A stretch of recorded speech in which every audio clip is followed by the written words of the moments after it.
ketemu nekoro si jadak lanange jagat ya hero. Debut sutradara Wicaksono Wisnulegowo dalam menggarap film Turah patut menuai pujian. Film yang menceritakan kehidupan rakyat miskin ini dikemas secara elegan namun memedihkan. Film ini mencoba untuk menguak gambaran kehidupan dalam pusara kemunafikan.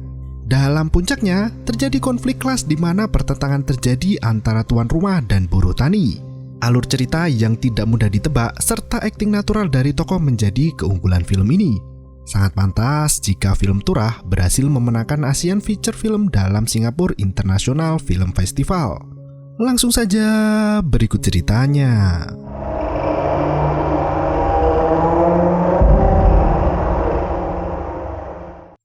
Film dibuka dengan pengumuman kabar duka.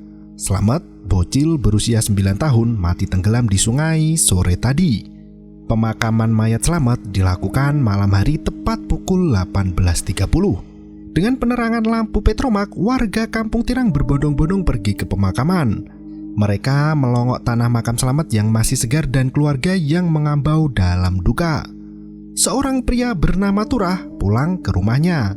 Ia disambut sang istri yang bernama Kanti.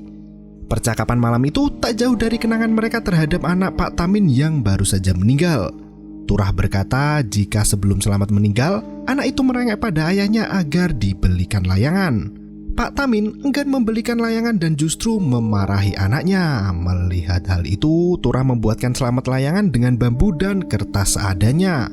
Lucunya, Slamet tidak menerbangkan layangannya, namun ia membawa layangan itu ke sana kemari untuk dipamerkan pada teman-temannya.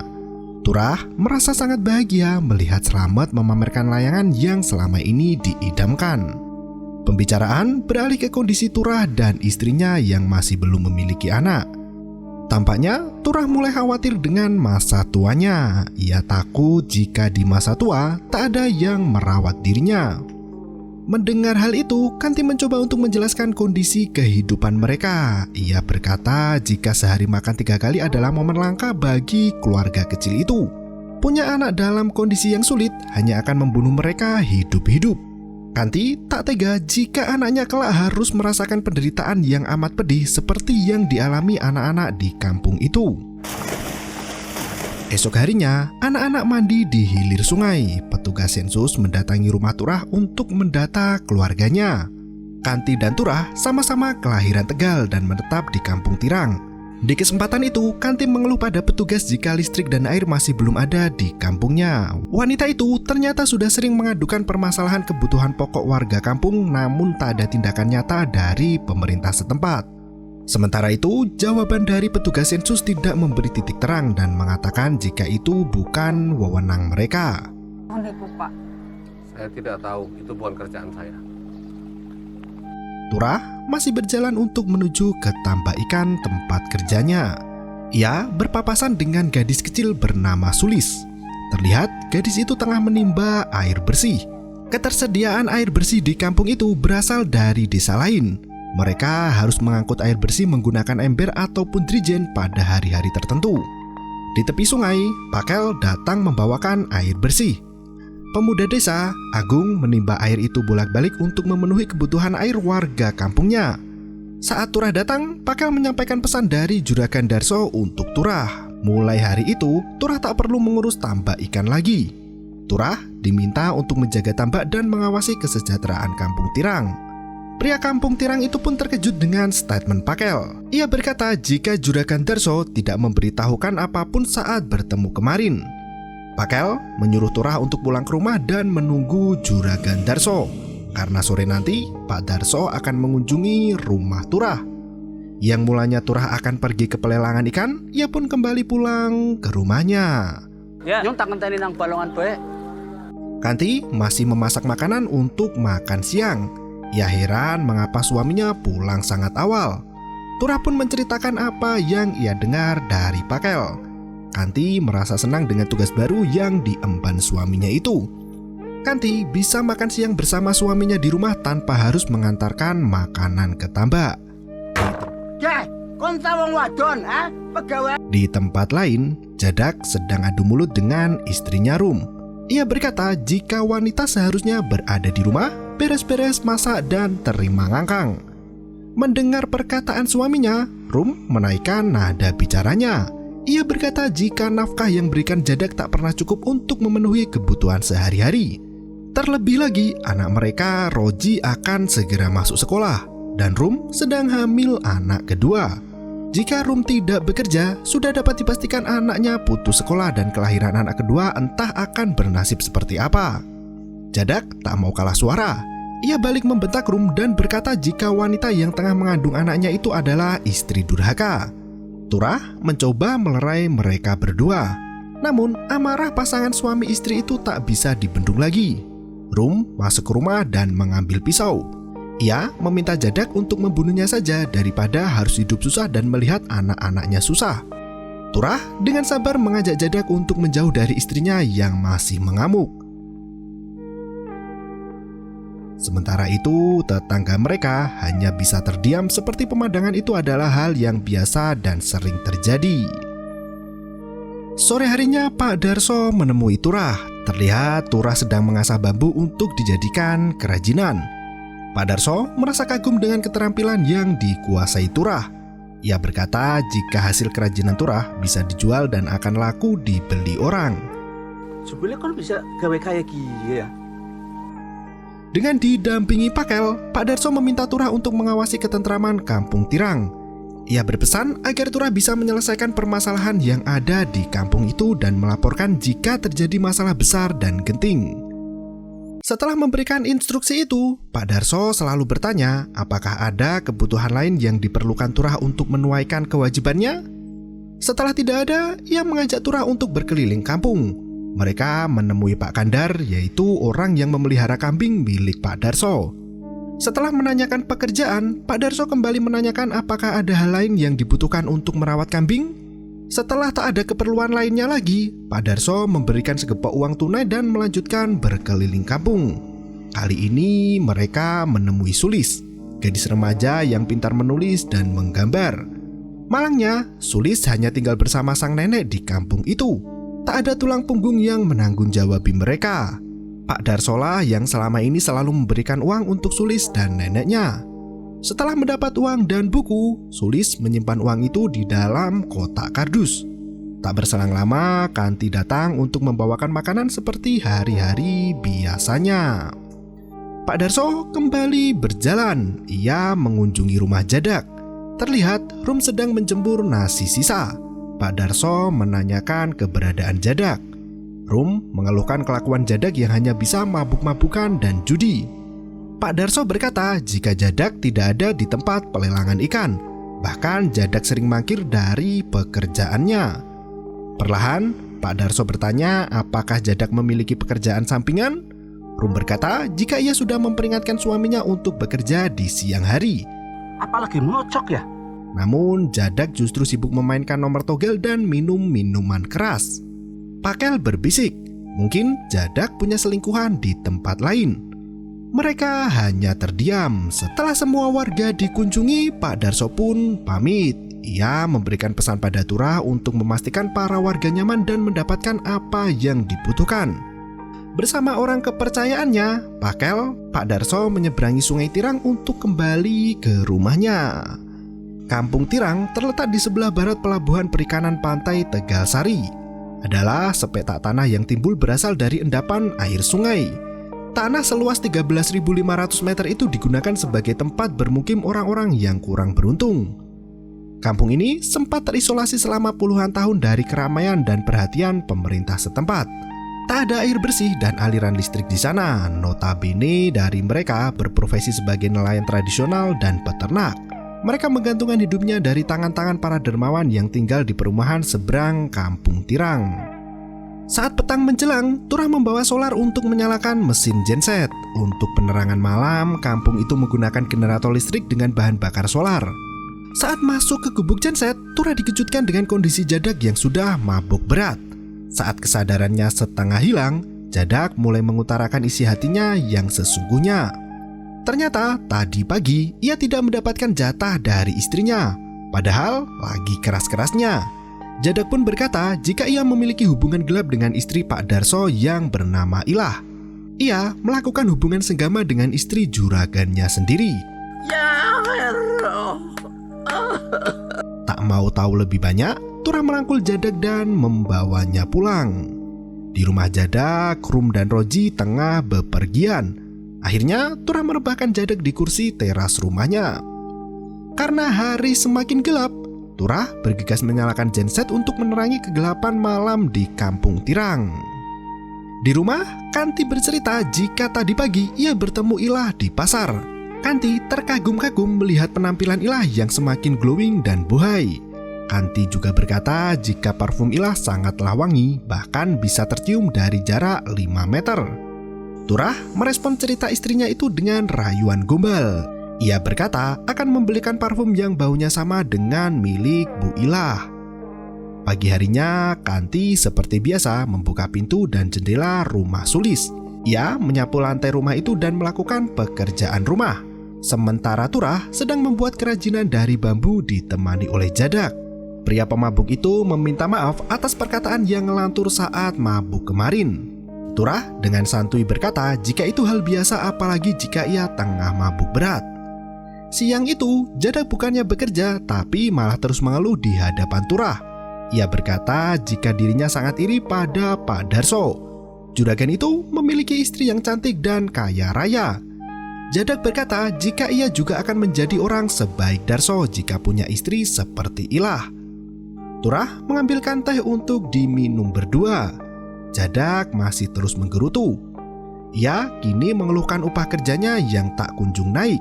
Sudah belasan tahun ia bekerja untuk Darso, namun ia belum juga naik jabatan. Jadak mulai memprovokasi Turah dan berkata jika upah mereka jauh dari kata cukup. Namun, Turah berkata jika upah bulanannya cukup untuk memenuhi kebutuhan keluarganya karena pengeluaran mereka juga tidak terlalu banyak. Jadak semakin ngelantur berbicara. Kini ia menyalahkan Pakel karena sudah menjadi orang kepercayaan Darso padahal baru 3 tahun di sana. Jadak merasa dihianati oleh Pakel dan berkata jika Pakel adalah penjilat yang pintar mencuri perhatian. Ia berkata meski Pakel mengenyam pendidikan hingga sarjana, namun bukan pendidikan yang membuat Pakel sukses. Namun kepiawaiannya menjilat dan menipu orang-orang. Turah berkata jika hal itu belum tentu benar. Jadak mencoba meyakinkan Turah dengan berkata jika tanah di kampung mereka adalah tanah timbul. Seharusnya menjadi milik pemerintah dan bukan milik keluarga Darso. Selama ini mereka harus bekerja untuk Darso, bahkan harus membayar sewa tanah. Menurut Jadak, hal itu merupakan wujud dari pemerasan halus dan Pakel adalah dalang dari semua aturan itu. Turah hanya mendengarkan tanpa berkata sepatah kata pun. Untung keprimen, nurut jirut, kayak kebo dicocok congore kayak. Saat siang menjelang, Turah berjalan pulang ke rumahnya. Ia melihat ada bayi yang mengapung di tengah sungai. Beberapa polisi datang bersama Pak Darso dan Pakel. Mereka turut membawa serta para awak media. Sesampainya di Kampung Tirang, ternyata bayi itu langsung dikubur oleh Turah. Pak Darso meminta Turah untuk tidak bertindak sendiri. Namun, Jadak langsung berteriak jika bayi itu sudah membusuk dan harus segera dikubur sebagaimana mestinya. Ternyata di kampung itu sering ditemukan bayi yang mati di tengah sungai. Mereka tidak pernah melaporkan temuan mayat itu dan langsung menguburkannya begitu saja. Dengan sabar, Pak Darso menjelaskan jika mereka harus melaporkan temuan mayat pada pihak berwajib agar bisa ditelusuri asal dan orang tua sang cabang bayi. Para awak media pun mewawancarai Jadak tentang kronologi penemuan mayat bayi itu. Sementara, polisi masih sibuk memintai keterangan dari Turah sebagai penemu pertama bayi itu. Setelah diinterogasi polisi, Turah mendekati Pak Darso. Ia meminta kenaikan gaji karena tugas yang diembannya itu memiliki resiko yang cukup besar. Dengan bijak, Pak Darso pun menuruti permintaan Turah. Ia pun sedianya memang akan memberikan upah lebih pada orang yang dipercayainya itu. Setelah semua urusan selesai, Pak Darso izin pamit pada polisi dan awak media. Setelah Pak Darso dan para polisi pergi, Jadak bertanya pada Turah, apakah Turah sedang belajar untuk menjadi seorang penjilat? Turah tak menjawab dan terkejut dengan pertanyaan Jadak. Sore harinya, Turah dan Jadak bekerja di tepi sungai. Pakel mengawasi pekerjaan mereka dan memberikan informasi jika di KUD ada beras curah. Mereka bisa mengambil beras secara cuma-cuma di sana.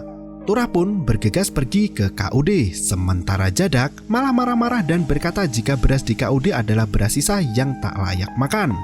Alah, wong beras paling-paling beras koredan. Pakel mencoba untuk menenangkan Jadak. Ia bertanya apa kesulitan Jadak. Namun Jadak malah semakin emosi dan berkata jika Pakel adalah sumber dari semua masalah di hidupnya. Mendengar hal itu, Pakel menyadari jika selama ini Jadak iri kepadanya. Jadak mengatakan umpatan kasar dan membuat Pakel semakin kesal. Pakel pun berkata jika ia telah lulus sarjana, namun Jadak sekolah dasar pun tak lulus. Sudah seharusnya jika Pakel memberikan instruksi pada Jadak dan warga sekitar. Mendengar hal itu, Jadak berteriak meski ia tak lulus SD, namun dirinya tak pernah mencuri apalagi menipu. Pakel berkata jika ia tahu perselingkuhan yang terjadi antara Jadak dan Ilah. Pakel berkata jika Jadak telah membodohi anak dan istrinya sendiri hanya untuk memuaskan nafsu. Mendengar kenyataan pahit itu, Jadak semakin emosi dan nantang Baiwan. Dengan sigap, Turah melerai mereka berdua dan Agung mendayungkan sampan untuk menyeberangkan Pakel. Meret jika kene. Sing meret. Dari kejauhan, Sulis berlari sambil berteriak jika neneknya jatuh di kamar mandi. Turah dan Jadak pun bergegas pergi menuju ke rumah Sulis. Dibantu Kandar, mereka menolong sang nenek dan membalurkan minyak gosok ke kaki sang nenek. Untungnya kondisi nenek tidak cedera parah dan masih bisa berbaring dengan tenang.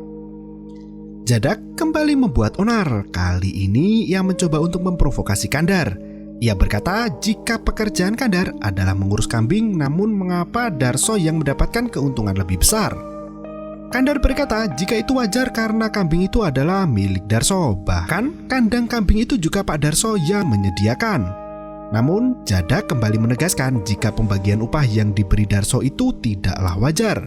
Kandar harus memberi kambing peliharaan Darso itu makanan, membersihkan kandangnya dan membuang kotorannya. Namun, Kandar hanya diberi upah per bulan yang nominalnya tidak lebih banyak dari keuntungan Darso memelihara kambing. Kandar semakin enak mendengar perkataan Jadak. Ia berkata pada Jadak daripada ngelantur dan ngomong gak jelas, lebih baik Jadak bekerja yang giat untuk persiapan istrinya melahirkan. Jadak lagi-lagi berkata jika warga kampung Tirang selama ini hanya dibodohi oleh Pakel dan Darso. Ia mencoba meyakinkan Kandar dengan berkata jika Kandar adalah orang baik, jangan sampai terjerumus menuruti orang jahat. Seketika itu, Kandar menghentikan omongan Jadak dan memperingatkan untuk berhati-hati dalam berucap. Tak puas dengan hasutan yang selalu gagal, Jadak pun membuat keributan di tengah warga kampung. Ia berteriak sangat kencang meminta semua orang untuk keluar dari rumahnya. Sontak, ia pun menjadi pusat perhatian warga. Di depan banyak orang, Jadak berkata jika Darso telah memperalat mereka. Darso memberikan uang infak dan sedekah pada warga, namun uang itu sebenarnya bukan pemberian, namun gaji dan hak para warga karena sudah bekerja keras. Jadak berkata jika Pakel berhasil memutarbalikkan fakta seolah warga kampung Tirang itu mengemis pada Darso. Padahal Pakel dan Darso bukanlah warga asli kampung Tirang. Namun, mereka tiba-tiba datang dan mencampuri urusan semua warga kampung. Agung melangkah dan berkata jika Jadak sudah dibutakan oleh hati yang dengki. Mendengar hal itu, Jadak semakin geram dan berkata jika pemuda itu sudah termakan omongan Pakel. Semelu-melu ngomong, nguyuhe bedurung lempeng. Malam harinya, Rum menangis sesenggukan. Jadak bertanya pada istrinya mengapa terus menangis seperti itu. Rum berkata jika ia sudah tahu kalau suaminya selama ini selingkuh dengan Ilah. Mendengar hal itu, Jadak langsung emosi. Ia bertanya siapa orang yang memberitahu Rum. Namun, Rum tak menjawab. Segera, Jadak menyambangi rumah Turah. Tanpa basa-basi, ia langsung menghajar Turah. Jadak curiga jika Turahlah yang membeberkan rahasia kotornya pada sang istri. Kanti mencoba untuk menghentikan Jadak, namun pria yang tengah membara itu justru mendorong Kanti sampai terbentur dinding. Sambil bersumpah, Turah berkata jika ia tak pernah membeberkan rahasia itu pada siapapun. Turah meminta Jadak untuk berhenti memukulnya. Seketika itu Jadak teringat dengan Pakel. Ia menyeberangi sungai untuk menemui musuh bebuyutannya itu. Sementara Kanti mengoleskan obat merah di wajah suaminya yang babak belur dihajar Jadak. Meski baru saja dihajar Jadak, Turah tak mau berlarut memikirkannya. Ia justru khawatir dengan nasib Sulis dan neneknya. Turah menyadari jika Sulis merindukan keberadaan mendiang ayah dan ibu kandungnya. Seketika itu, Turah mengemukakan idenya untuk membawa Sulis dan neneknya tinggal di rumah mereka. Namun, Kanti berkata jika ia sungkan untuk membawa mereka ke rumah reot itu. Kecuali jika Kanti dan Turah sudah memiliki rumah di tempat lain yang jauh lebih bagus, maka Kanti tak akan keberatan mengajak serta Sulis dan neneknya untuk tinggal bersama. Kanti khawatir kondisi ekonomi keluarganya semakin merosot jika harus menanggung Sulis dan neneknya. Ia berkata jika Jadak dulunya adalah nelayan sukses yang menjadi satu-satunya pemilik kapal di Kampung Tirang. Namun setelah memiliki anak, Jadak harus menjual kapalnya dan kini tak memiliki apa-apa lagi. Lo kan yang dipadak kena karo Jadak. Ya sejen lah. Saat subuh menjelang, Turah sudah keluar dari rumah untuk mematikan genset. Belum sempat melangkahkan kaki ke jalan, ia melihat Jadak yang wajahnya sudah babak belur.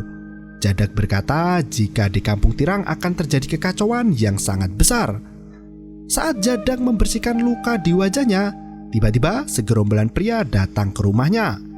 Saat Jadak membuka pintu, beberapa pria itu langsung lari berhadapan dengan Jadak yang akan mengejar mereka. Saat hari sudah terang, Darso datang menemui Jadak. Dengan nada suara lantang, Jadak berkata jika ia tak memiliki masalah dengan Darso.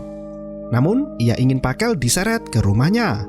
Jadak membuat onar dan berkata jika Pakel mengancam dan akan membunuh anak dan istrinya. Jadak berkata jika ia ingin menghajar Pakel dengan tangannya sendiri. Darso emosi melihat tingkah begundal Jadak. Ia memperingatkan Jadak untuk tidak sembarangan menuduh Pakel. Jadak berkata jika ia sudah belasan tahun bekerja untuk Darso namun rumah pun ia tak punya. Dan hidupnya terus-menerus miskin semiskin-miskinnya. Sedangkan Pakel yang baru 3 tahun bekerja sudah diberikan rumah dan kemewahan lainnya. Darso berkata jika kinerja Jadak tak becus, sementara Pakel bekerja keras dengan otak dan tenaga hingga malam dan pagi lagi. Jadak malah menyangkal dan berkata jika Darso pilih kasih karena Darso lebih menyukai Pakel yang lulus sarjana. Menang, raimu sing kudune menang. Hah? Darso pergi meninggalkan Jadak, sementara Jadak masih berteriak dan mengumpat. Ia berkata jika tanah Kampung Tirang bukan milik keluarga Darso dan para warga yang tinggal di kampungnya itu bukan pelayan Darso. Mendengar hal itu, Darso meminta Agung untuk menyampaikan pesan pada Pakel. Mulai saat itu juga, Darso meminta Pakel untuk berhenti mengirimkan bantuan ke Kampung Tirang, termasuk berhenti memberikan pekerjaan serta upah bulanan.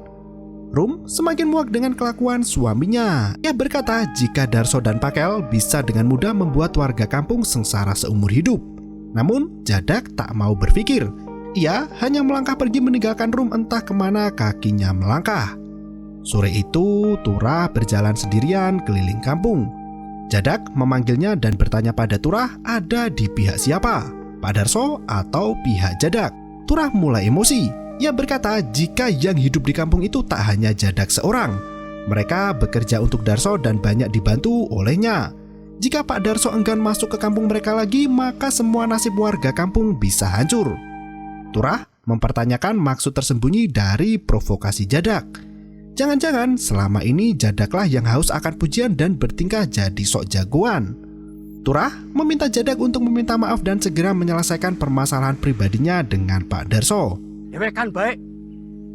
Rasa ngecek-ngecek wong liya. Jadak tidak menyadari kesalahannya dan berjalan pulang sambil kebingungan.